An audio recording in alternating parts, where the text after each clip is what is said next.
Hi friends, இந்த வீடியோவில் எதை பற்றி பார்க்க போகிறோம்னா எஸ்டிஆர் 48 மூவி பற்றி தான் வாங்க பார்க்கலாம். எஸ்டிஆர் 48 மூவியோட ஃபஸ்ட் லுக் வந்து ரிலீஸ் ஆகிருக்குங்க. ஃபஸ்ட் லுக் பார்த்தீங்கன்னா 2 லுக்கை வந்து எஸ்டிஆரை காமிச்சிருக்காங்க. ஒன்று வந்து நெகட்டிவ் ஷேடில், அதாவது வில்லன் ரோல், இன்னொன்று வந்து ஹீரோ ரோலில் காமிச்சிருக்காங்க.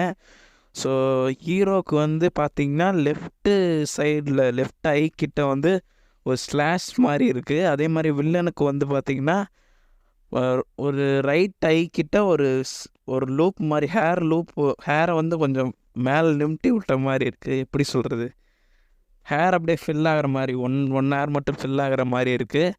அதே மாதிரி பார்த்தீங்கன்னா 2 பேருக்குமே லாங் ஹேர் லுக் தான். இது வில்லன் சிம்புக்கு வந்து இன்னுமே லாங்காக இருக்குது. 2 பேருமே ஷார்ப்பான பியர்டர் லுக்கில் இருக்காங்க. ஸோ எஸ்டிஆர் 48 தான் போஸ்டரே வந்து ரிலீஸ் பண்ணியிருக்காங்க. ஸோ டைட்டில் இன்னும் ரிலீவ் பண்ணலை. ஸோ ஃப்யூச்சரில் தான் அதையும் ரிவீல் பண்ணுவாங்கன்னு நினைக்கிறேன். ஃபர்தராக அது பார்த்தா தான் தெரியும். ஸோ போஸ்டர் தரமாக இருக்குங்க, டவுட்டே வேணாம். ரொம்ப ரக்கடான லுக்கில் கண்டிப்பாக அது வேறு மாதிரி இருக்க போகுதுங்க சீரியஸாக.